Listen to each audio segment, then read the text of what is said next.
Ecobici y HSBC, la red con más de 22 millones de viajes en 2024 y muy pronto más cerca de ti, presenta Expansión Daily, lo que hay que saber.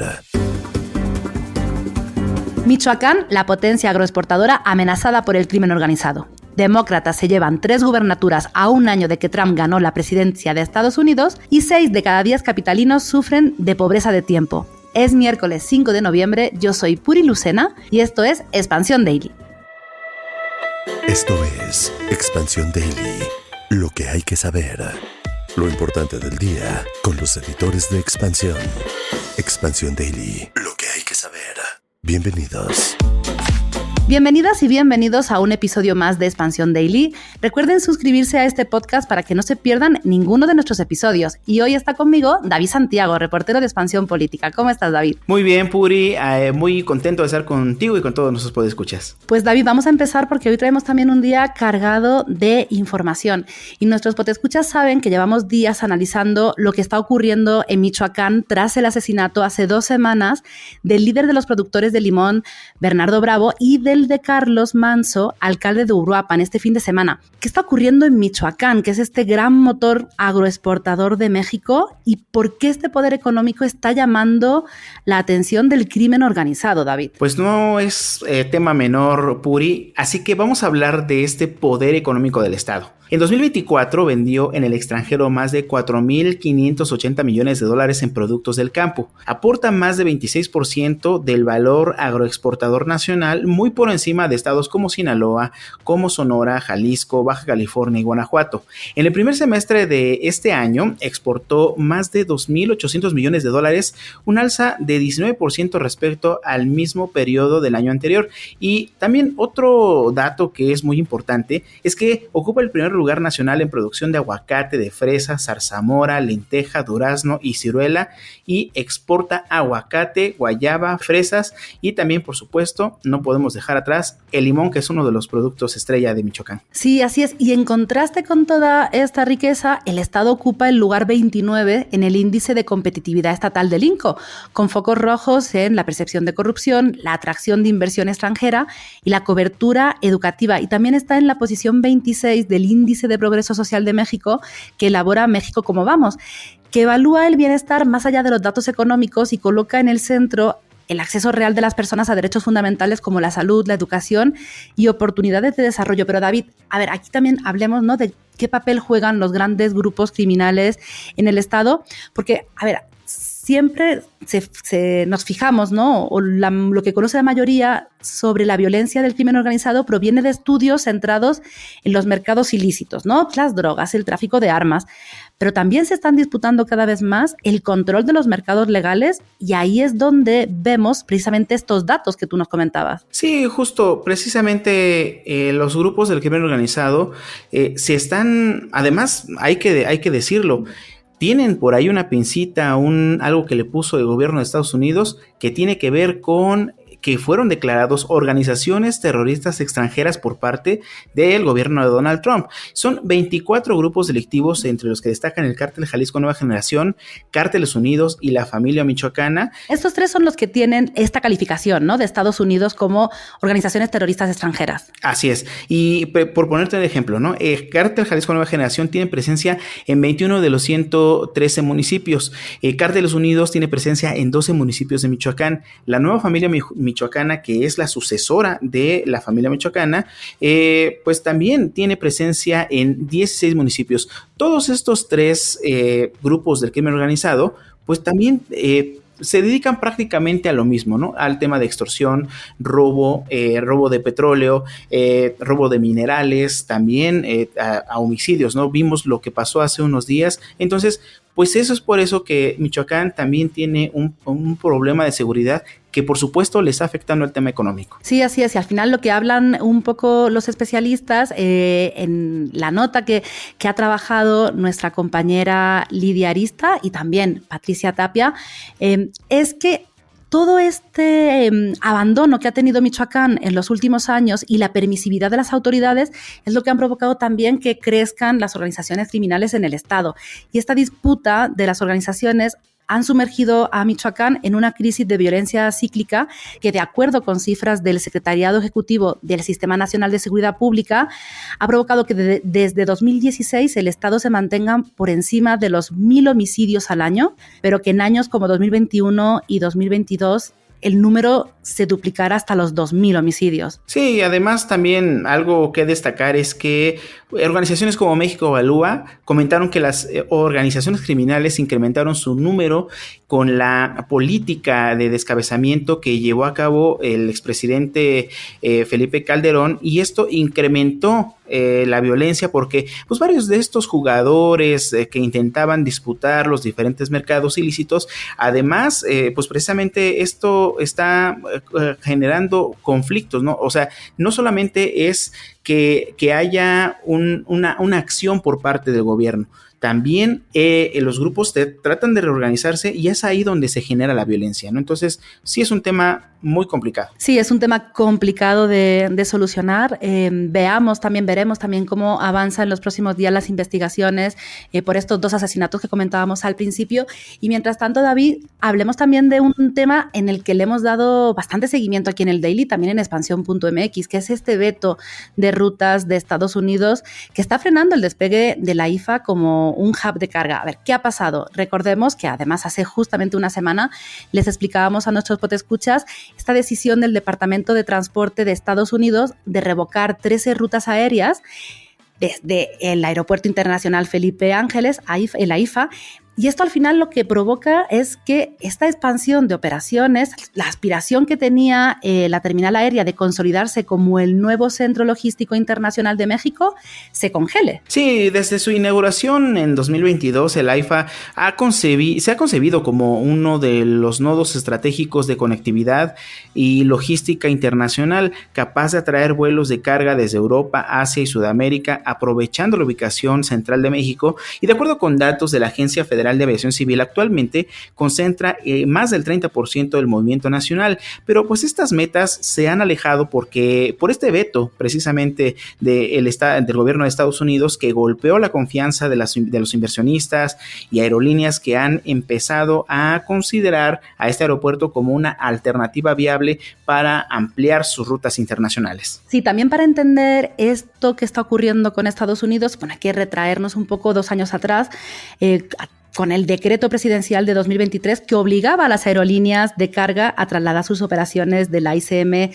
a la AIFA. Fue un decreto también bastante polémico. Y claro, ¿aquí qué ocurre? A ver, las autoridades habían previsto también que la AIFA iba a alcanzar la autosuficiencia financiera en 2026. Y claro, esta meta ahora también está pues en duda, ¿no? Con estas acciones. A esto hay que sumarle que el AIFA está en un momento de contracción. Y por ponerte una cifra, Puri, en septiembre movilizó cerca de 31,080 toneladas de carga, una caída anual de cerca de 14%, y el acumulado de los primeros 9 meses del año suman un retroceso del 13%. Estas cifras, por más que pudieran pues darle la vuelta o pudieran ser algunas cifras nada más por ahí, pues creo que son algo que sí están causando una problemática, sobre todo para los inversionistas y para estos movimientos de cargas internacionales sobre todo. Sí, nuestra compañera Suara de Luna ha hablado con algunos especialistas en el sector aéreo y justo lo que le plantean un poco es que el gobierno va a tener que replantear la estrategia, que a lo mejor hay que impulsar también o hay que aplicar esta política de subsidios, precisamente, ¿no? Por lo que hablábamos de que no va a llegar a esta estabilidad financiera o a esta autosuficiencia financiera, o incluso trabajar con la TUA. Pero seguramente seguiremos hablando de este tema en siguientes días, porque tenemos que hablar también de un momento histórico que vivió ayer precisamente Estados Unidos. Porque ayer Estados Unidos tuvo elecciones, demócratas y republicanos se enfrentaron en las urnas en una votación que se considera un termómetro de los primeros 9 meses de Donald Trump, desde su regreso a la Casa Blanca. Y bueno, pues hubo una victoria histórica en Nueva York, David. Sí, aquí hubo una victoria porque Zohran Mamdani ganó al republicano Curtis Sliwa y fue electo alcalde y será el primer musulmán, pues esta primera persona de origen surasiático y el primero nacido en África, además de ser el alcalde más joven en asumir el cargo pues en más de un siglo, Puri. También aquí hay otros nombres que saltan y que es el Mike Shirley, quien se convirtió en la nueva gobernadora de Nueva Jersey después de vencer al republicano Jack Ciattarelli y quien contaba con el respaldo del presidente Donald Trump. Con esta victoria, Nueva Jersey se mantiene bajo el control demócrata, consolidando pues esta influencia del partido del estado. Sí, también se proyectaba el triunfo de Abigail Spanberger en Virginia, luego de enfrentarse a la republicana Winston Earl-Sears, y ella fue operativa, que es curioso, ¿no? Los perfiles que luego también se encuentran en estos candidatos y candidatas, porque ella era operativa de la CIA y legisladora por 3 periodos en el Congreso, y ahora podría ser la primera mujer en gobernar en este estado, que por cierto actualmente es gobernado por un republicano, por Glenn Youngkin, así que también va a haber alternancia en los partidos en el poder en este estado. Y sí, otros demócratas que ganaron las elecciones son Cory O'Connor, quien fue elegido alcalde de Pittsburgh después de derrotar al republicano Tony Moreno. Ghazala Hashmi, quien ganó la vicecoordinación de Virginia, superando al republicano John Reed, y Andre Dickens, quien fue reelecto como alcalde de Atlanta. Y también un dato curioso, David, es que Aftab Pureval se convirtió en el alcalde de Cincinnati tras vencer a Cory Bowman, que es medio hermano del vicepresidente J.D. Vance. O sea, como datitos curiosos también un poco para ir conociendo qué se está cociendo en Estados Unidos. Pero David, avancemos, porque en otra nota de aquí, de la Ciudad de México, y además es una nota tuya, hablamos de la pobreza de tiempo. A ver, cuéntanos, explícanos, ¿qué es esto de la pobreza de tiempo? Pues eso es un término que ahora en el gobierno de la Ciudad de México ya se hizo un estudio de pobreza, pero ahora con la novedad de que el 57% de los habitantes de la Ciudad de México sufre pobreza de tiempo, lo que quiere decir que no tiene espacio para el autocuidado y la convivencia familiar o algunas actividades personales. Sí, a ver, esto está ocurriendo en la Ciudad de México, pero ocurre en la mayoría de las ciudades, de las grandes ciudades del país.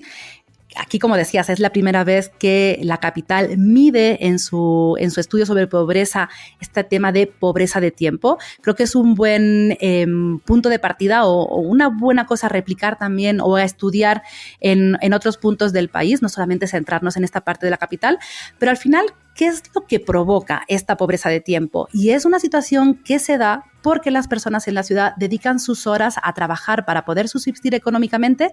Y no solamente eso, cuando pensamos en trabajar, tenemos que llevarlo también a cuántas horas le dedicamos a llegar al trabajo, ¿no? Porque vemos que muchas veces o muchas personas tardan hasta 4 horas, que si lo pensamos es pues, prácticamente la mitad de una jornada laboral en transportarse. Sí, es un tema muy complicado en cuestión de medición, pero que ahora ya tenemos por lo menos el concepto de la pobreza de tiempo. En este sentido, Clara Brugada, jefa de gobierno de la capital, dijo que su administración busca reducir esas cifras negativas, aunque representan un reto importante. Su apuesta será llevar proyectos de infraestructura y transporte público para beneficio de los habitantes, principalmente para quienes viven en las periferias. Estamos hablando de Xochimilco, de Milpalta, de Magdalena Contreras, que a pesar de que están en la Ciudad de México, tardan mucho las personas en trasladarse desde un punto, desde su casa hasta su centro de trabajo. Sí, por eso precisamente Clara Brugada también ha destacado la implementación del sistema público de cuidados y las inversiones que se han hecho en transporte público precisamente para reducir este tiempo que se usa en traslados, ¿no? Y esto incluye pues los cablebuses que van a las zonas de más pobreza de ingresos y de tiempo, a la modernización del metrobús, los trolebuses o la compra de nuevas unidades para el tren ligero, ¿no? Al final aquí creo que es importante, ¿no?, que mencionemos que la disponibilidad del tiempo libre es la primera vez que se mide, como decíamos al principio, y que de esta medición se puede llevar a cabo muchas decisiones o se pueden llevar a cabo muchas políticas públicas para el bienestar de la población. Sí, porque viene este sistema público de cuidados donde uno de los principales objetivos es que las personas tengan un lugar donde puedan tener actividades de cuidado, de autocuidado, y también poder tener algunas actividades que los puedan llenar como personas, ¿no? Es decir, que puedan tener actividades deportivas, culturales, educativas, es decir, que no solamente sean de cuidado, sino también de crecimiento, incluso hasta personal. Sí, y hablando ya de pues la pobreza de la forma clásica como la conocemos, también Clara Burgada ha destacado que entre 2018 y 2024 la Ciudad de México tuvo una reducción en los niveles de pobreza y de pobreza extrema debido a la aplicación de políticas sociales, y compartió que 850.000 personas superaron la pobreza y otras 900.000 dejaron la pobreza extrema. Así que este indicador pasó del 19% al 9% en 6 años. Pues veremos, David, si también se logra reducir la cifra o el porcentaje de población que experimenta esta pobreza de tiempo, y también, ¿no?, que ver cómo se va midiendo y cómo también esto se va llevando a otros municipios del país para que podamos pues tener una mejor calidad de vida y lo podamos contar en un no todo está perdido. Aunque a veces parezca, no todo está perdido.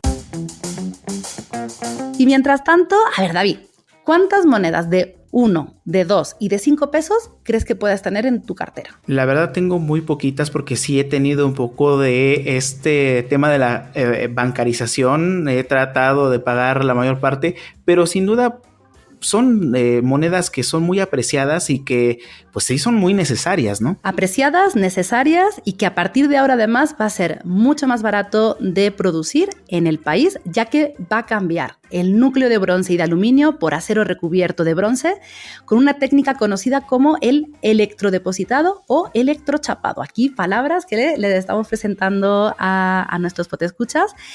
Precisamente hacer las monedas de esta denominación, de 1, de 2, de 5 pesos, va a suponer un recorte de costos con esta estrategia, con esta nueva técnica y con estos materiales de entre 300 y 400 millones de pesos. Nada mal, ¿no, David? Nada mal, y es que la idea no es nueva, también hay que decirlo, pues el Banco de México y la Casa de Moneda iniciaron el proceso de evaluación para cambiar el material en 2022, y tampoco es exclusivo de nuestro país, ya que hay algunas de las casas de moneda alrededor del mundo que ya implementan el acero recubierto, como la Royal Canadian Mint, el Banco Central Europeo y los bancos centrales nacionales de las zonas euro. Pero es positiva porque la técnica de electrodepositado y electrochapado ha sido adoptada por la mayoría de las casas de moneda alrededor del mundo gracias a sus beneficios, como la reducción de costos y una producción amigable con el ambiente, que eso también es una muy buena noticia. Sí, yo tengo que reconocer que cuando leí esta nota de nuestra compañera Luz Helena Marcos, sí que googleé esto que de electrodepositado, electrochapado, cómo era, porque es muy divertido también, o es muy interesante, ¿no?, saber cómo se hacen las monedas que luego al final pues tienes en tu bolsa, con las que pagas en tu día a día, porque es verdad que se está avanzando en bancarización o en digitalización, pero a ver, lo cierto es que México sigue siendo un país de efectivo, se sigue priorizando a las monedas, a los billetes frente a otros medios de pago, por la expansión de la economía informal, por la llegada de remesas desde Estados Unidos y también pues por la baja penetración de servicios financieros, ¿no? Y de hecho Banxico ha destacado que la cantidad de billetes y monedas de nuestro país creció alrededor de 4% en el último año, al mismo ritmo que la inflación, y el número de monedas metálicas que ordena a la Casa de la Moneda ha incrementado en casi 55% desde 2021. Así que más monedas que estamos viendo en circulación y más baratas. Más monedas, más baratas, y hay que apreciar las Puri, porque de repente como que les hacen el feo por ahí a algunas personas, pero no, la verdad sí son muy necesarias. ¿Cuántas veces no hemos ahí sufrido porque no tenemos morrayita, no? Entonces hay que apreciarlas ahora. Sí, y seguro que después de escuchar esta nota, cuando miren su carterita, van a pensar de, bueno, ¿y esta monedita cuánto costó producirse? Pues David, con esta reflexión nos vamos a ir despidiendo. Muchas gracias por estar aquí hoy con nosotros, con nuestros podescuchas. Y a nuestros podescuchas les recordamos que toda la información sobre estos temas y pues muchos más están disponibles en expansión.mx, y también que leemos sus comentarios, los leemos todos en redes sociales de Expansión, en @expansiónmx. Muchas gracias por escucharnos y hasta mañana.